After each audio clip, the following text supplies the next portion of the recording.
Sorry. My name is Mark O'Keefe. I'm Executive Editor for the Herald-Standard. I want to welcome you to this editorial board meeting with candidates for the Laurel Highlands School Board. We have 7 candidates running in the May 21st primary for 4 seats on the school board. Candidates are incumbents Ira Kreis and Ben Beal, along with challengers Debra, John Cofchin, Angela Giacchetti, Tom Lamon, and Gary Puzzo Pillar, all have crossfile. With us today are candidates Debra Bortz and John Cofchin. I want to thank you both very much for coming in and agreeing to meet with us today. Members present from the editorial board, in addition to myself, are Jennifer Hart. Jennifer's associate editor at the paper, and we also have Bill Long. Bill's a community member for the editorial board. Candidates will have 3 minutes to give opening and closing statements and 3 minutes to answer questions. Members of the board may ask follow-up questions, and the candidates will have 3 minutes to answer those questions as well. So we'll get going with the opening statements, and we'll go by alphabetical order. Okay. Hello, my name is Debra Bortz, and I am a lifelong resident of Uniontown. I've been in the Laurel Highlands School District most of my life. I'm married to George Bortz. We have 5 children between us, 3 grandchildren, 1 on the way, and I have had businesses here in Uniontown throughout the years. A lot of people know me from my businesses, and I'm running for a school board, hoping to get in. Thank you. Okay. My name is John Cofchin. I'd like to thank the Herald-Standard for inviting me here today. I'm also a lifelong resident of this region. I'm running for school board because I believe that education is probably the single most important issue facing, well, for example, our students that are graduating today. They're entering a very challenging, demanding workforce that requires skills, talents, and education that is going to have a direct bearing upon their success in their futures. It's also important that Fayette County, if it is to economically prosper, has a trained, educated workforce that can fill positions for future companies that will be here. And finally, education is important because this country is largely successful because of our ability to innovate, to invent, to utilize technology that is all based upon education if we are to continue to maintain our leadership in America. So it's a very important issue to me. Okay. Thank you very much. I'll take the first question. The Laurel Highlands School District failed to meet goals needed to make adequate yearly progress, AYP, on the Pennsylvania System of School Assessment, PSSA, testing for 2012, putting the district on a warning notice. The district will have to meet AYP for 2 consecutive years to move back on track and meet all measures by 2014. Are you concerned about the failure of students to reach these goals, and what should be done to put the district back on track? So, John? Well, I'm certainly concerned. It's not clear to me what all the underlying reasons for the failure to meet AYP are. And in the research that I've done, we find that there is a significant number of children who are classified under special needs for education. This could in part have a bearing on our test results, but there's also evidence that many of our kids who are moving on to higher education are in need of remedial work when they first enter college. So it is clear, at least to my point of view, that improvement is necessary. How that is accomplished is not clear to me right now. I have not sat in upon, well, other than just one board meeting so far. So I do not know what the comprehensive approach is, but there certainly needs to be one. Okay. Debra? And I almost ditto John's answer there. We definitely need to find out what the problem is and go forward with helping these students pass all these tests. And like I said, I ditto John's answers, and it's something that has to be corrected, and we have to move forward with it. Okay, thank you very much. Bill, you want to take a second question? Certainly. This would be directed initially to Debra. Okay. There's a proposal to change the way the Fayette County CTI operates. Under this proposal, students would spend their final 2 years of school exclusively at CTI. Do you favor this change, and why? Well, I really like the CTI program. I think it will benefit the students as they leave school, and the ones that don't want to go to college, they'll have a trade when they leave the CTI program, and I think it's a wonderful program, but I don't know the expense of it right at this point, and I'd like to look further into it. It's a very good program, and I hope that we can manage to have our students continue on there. Thank you. Okay, thank you very much. John? The CTI proposal, as I understand it, would entail eliminating the sophomore grade level from the program, and they would utilize a full-time, they refer to it as a comprehensive approach to education at CTI. That is, they would receive both their technical training as well as their academics on site at CTI. I listened to the proposal, I believe, made by Brownsville School District, and it was pretty compelling in that they demonstrated you would have more instructional time, less transportation time, which is just common sense. Less time riding the bus, more time learning is clearly a benefit to the students. And of course, there's always the, well, I refer to it as the downside, the cost. You would be looking at the need for 7 additional teachers at the cost of $80,000 apiece, and that calculates out to a little over $500,000 a year, $500,000 a year, not a mill in terms of millage. So that's what I see for now. Whether or not this is the final proposal on that, I'm not sure. It was a proposal, but I don't know if it was the definitive approach. So is that something you would be in favor of? I would support it. From what I've seen, it just makes sense to me that the instruction time is more important than the transportation time, and I would trust the educators to make that judgment as to how effective the present half day here and half day there as opposed to a full day on site, and they seem to believe that it would be more effective, the full day comprehensive approach, so I would support that. Okay, thank you very much. Okay, Jen, you want to take the next question? Sure. A number of school district officials are upset with the funding of cyber schools. What changes, if any, would you like to see happen? And overall, do you see cyber schools as being a positive or a negative? And John, it's for you first this time. The numbers that I heard related to cyber school were it's costing Laurel Highlands approximately $3 million plus over the last couple of years to send these kids to cyber school. The point of concern was that our administration does not believe that that is a realistic cost to a cyber school. They think that we're paying big money for not so much benefit.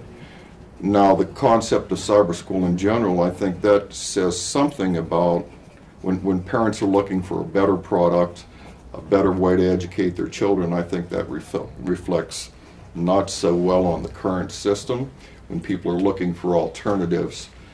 So I think that, getting back to our AYP question, the improvement of education on site would be the ideal. The cyber school, by law, parents are entitled to do that, but I think the costs are just going to mount if we don't provide a viable alternative.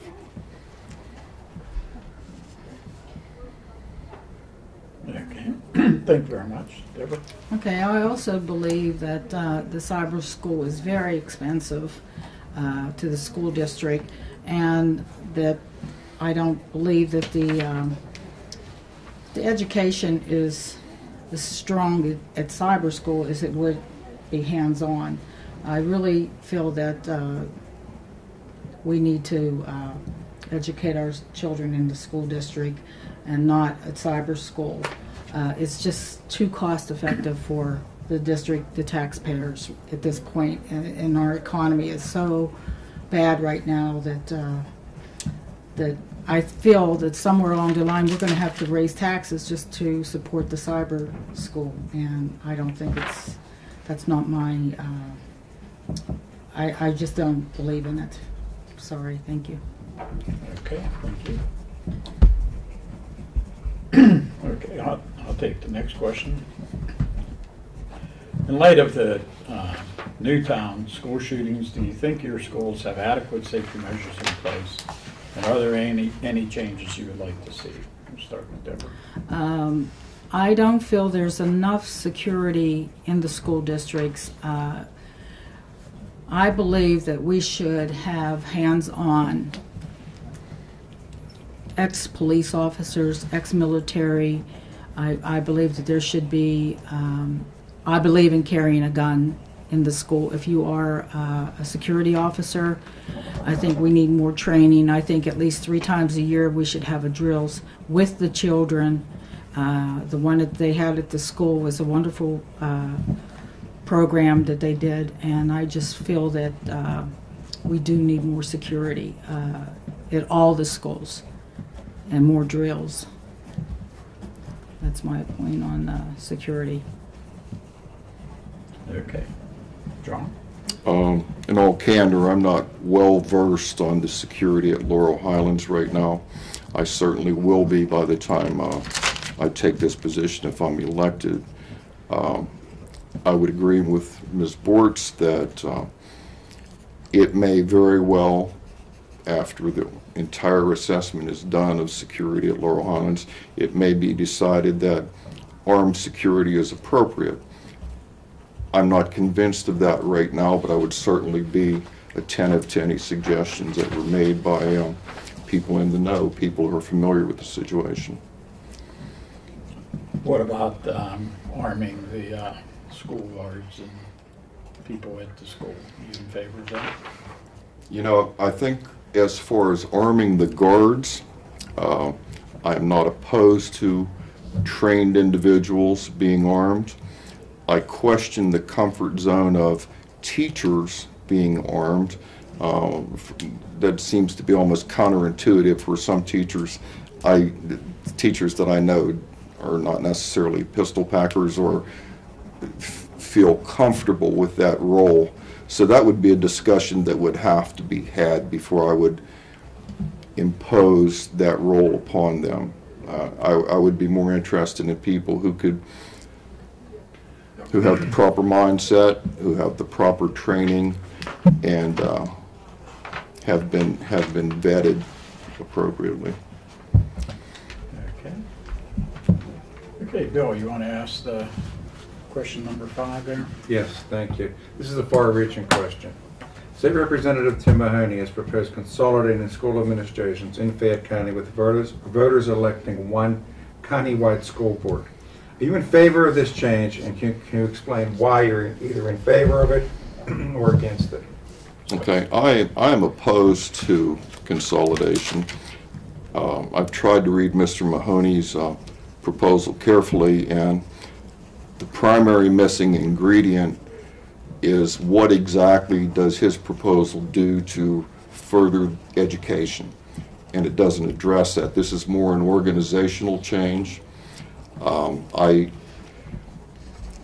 it is my feeling that as a board member, we really exist to resist this approach. Autonomy of the school district is one of the things we're supposed to maintain. It's not supposed to be gobbled up by a larger entity, a government entity, a larger school district. So in my view, it fails to address improvement in education. I will say I think Mr. Mahoney is on a more productive trajectory right now with his approach of trying to broaden the tax base. I don't know if he's still looking at consolidation as a way to regulate cost, control cost. He seems now to be supporting a bill that will take the burden of school funding off of the taxpayers and spread it over a larger base. So, does that answer your question? Yes, and that had been proposed with the Rendell administration for 8 years. Oh, well, it never occurred. And I suspect that may be the case now, but we're speaking hypothetically, and yes. of the two trajectories, I would go with the broadening of the tax base rather than consolidation. I don't see how you can consolidate to such a degree that you would have extensive savings over an extended period of time. Good, thank you. Debra? Okay, no, I'm not for combining of the schools. I just don't think it's good for the school district right now. At one time, maybe years back, it might have happened, but right now, for the taxpayers, and I think that would cause, if you combine, cause losing jobs for some people, teachers and so forth, the administration, and it just seems like it'd be a problem right now. I'm not for it at all. Good. Thank you. Okay. Jan? Debra, this one's for you first.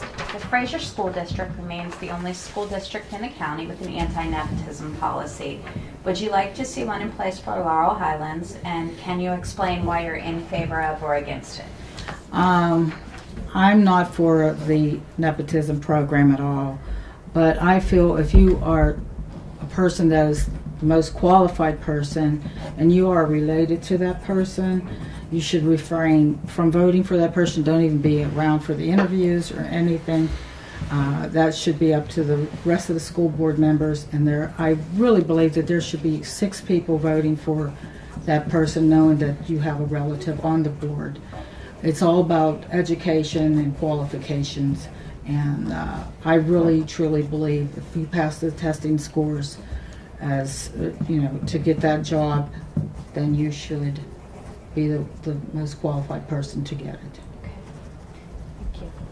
So even if somebody is related, that as long as they pass the test and they're... Yes, I feel, because I would not be a part of that whatsoever. I don't even want to be in the interviews with that person. It's up to the other school board members to put that person in place. John? I don't feel that a person's name or family connections or political affiliations should be the determining factor in being hired. On the other hand, I don't think that because you happen to be, we'll use the example of a teacher, a son or daughter of someone who is on the board or someone who is well connected in the community, I don't think you should be precluded from being employed. I think that what works, and I found this to work very well in industry, is, and your newspaper referred to it as the rubric or the guidelines for hiring. I think that all focus should be upon your qualification, your certification, your ability to communicate, because you have to consider that you're hiring a human asset for the school district, someone that you hope will be productive and creative and will serve our community very well for years to come. So it's all about qualification, and it's not at all about connections, in my opinion.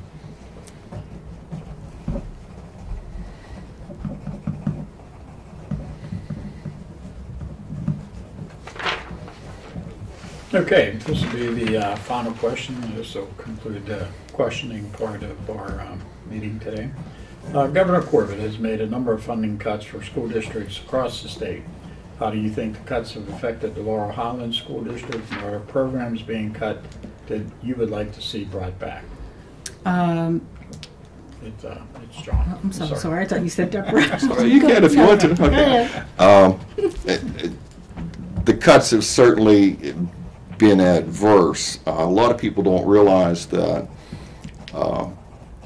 the taxpayers of Laurel Highlands pay less than half of the total cost of education in this district. The state pays more than half for the cost of education, and the federal government kicks in a couple of $3 or $4 million. So we're bumping up against 15 mills here in the district, and that represents $15 million, plus we have sales tax and other things. So we raise about $16 or $17 million in the district. The state contributes more than $20 million. So obviously, any cuts from the state are going to negatively impact the school district. Is there any programs you think that have been cut that you would like to see brought back, or anything specific about the cuts, or did you concern you?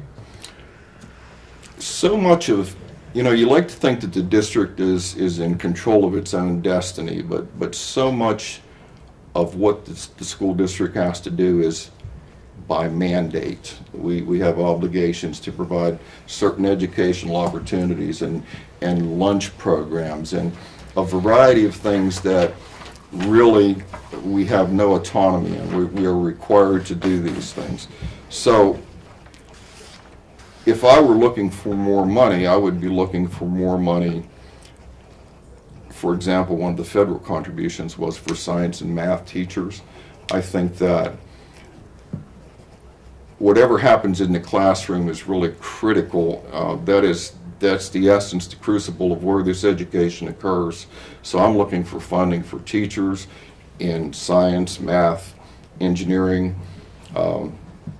That's where I would like to see the money go.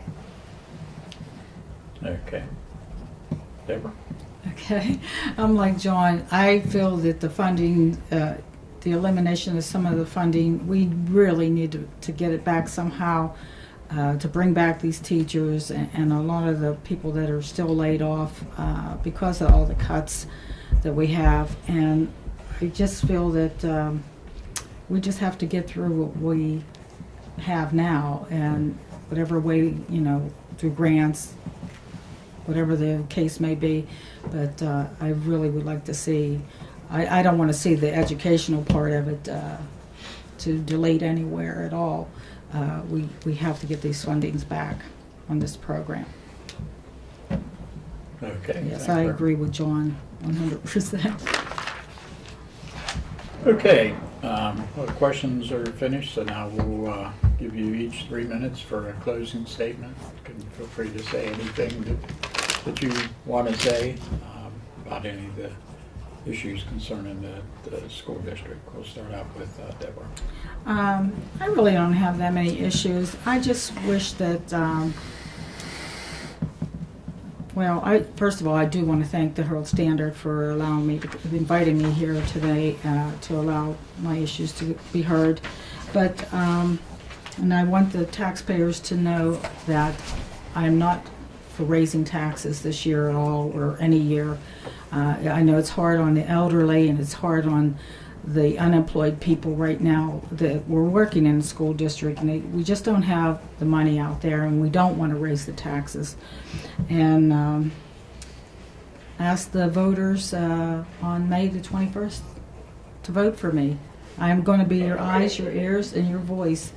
So I hope that you'll think of me on that day to be your next school board member. Thank you. Okay, thank you. In conclusion, I think it's imperative that we provide quality educational opportunities for our students.